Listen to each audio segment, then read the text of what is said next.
শীত তো যাওয়ার মুখেই, তাই এই সময় বাড়িতে একবার গাজরের হালুয়া বানিয়ে না খেলে হয়। তাই আজ একদম সিম্পলভাবেই বানিয়ে নিচ্ছি গাজরের হালুয়া। এখানে আমি কিছুটা পরিমাণ গাজর ধুয়ে নিয়েছি, আর নিয়ে নিয়েছি একটা তেজপাতা, গোটা এলাচ, কাজু কিশমিশ, আর নিয়েছি একটা গুঁড়ো দুধের প্যাকেট। এবার আমি সমস্ত গাজরগুলোকেই প্রথমে ভালো করে গ্রেটারের সাহায্যে গ্রেট করে নিচ্ছি।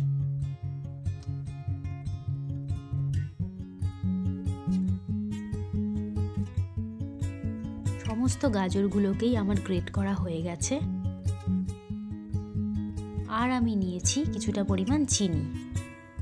এবার গ্যাস অন করে কড়াই বসিয়ে গরম হলে তাতে দিয়ে দিচ্ছি 2 চামচ ঘি। ঘিটা দিয়ে নেড়ে দিয়ে দিচ্ছি কাজু কিশমিশ। কাজু কিশমিশগুলোকে ভালো করে ভেজে তুলে নিয়ে এতে দিয়ে দিচ্ছি তেজপাতা আর গ্রেট করে রাখা গাজর। সমস্ত গাজরগুলোকে দিয়ে ভালো করে মিশিয়ে নিচ্ছি, আর দিয়ে দিচ্ছি পরিমাণ মতো নুন। নুনটা দিয়ে আবারও আমি সমস্তগুলোকে ভালোভাবে মিশিয়ে নিলাম। ঢাকনা চেপে 10 মিনিট রেখে দিলাম। 10 মিনিট পরে ঢাকনা খুলে আবার ভালো করে মিশিয়ে নিচ্ছি। এরপর আগে থেকে জাল দিয়ে রাখা দুধটা এর মধ্যে দিয়ে দিলাম। দুধটা দিয়ে সব ভালো করে মিশিয়ে নিলাম।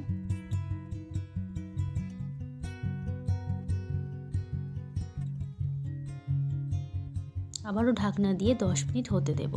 এখানে আমি কিছুটা সুজি শুকনো খোলায় ভেজে রেখেছি। ঢাকনা খুলে এরপর এতে দিয়ে দিলাম চিনি। চিনিটা নিজের স্বাদ মতো দিতে হবে। দিয়ে সবটা ভালো করে মিশিয়ে নিচ্ছি।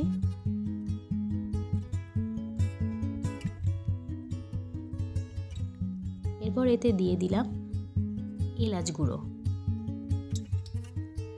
আর দিয়ে দিলাম ভেজে রাখা সুজিটা। দিয়ে ভালো করে মিশিয়ে নিচ্ছি। এরপর দিয়ে দিলাম ভেজে তুলে রাখা কাজু কিশমিশ, আর ওপর থেকে ছড়িয়ে দিলাম গুঁড়ো দুধ।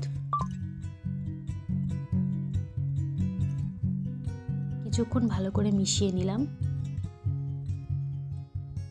এটা অনেকটাই ঘন হয়ে এসছে। এবার ওপর থেকে 2 চামচ ঘি দিয়ে ভালো করে মিশিয়ে নিচ্ছি। তাহলেই রেডি হয়ে গেল আমাদের গাজরের হালুয়া। এইভাবে বাড়িতে বানিয়ে একদিন খাওয়া যেতেই পারে।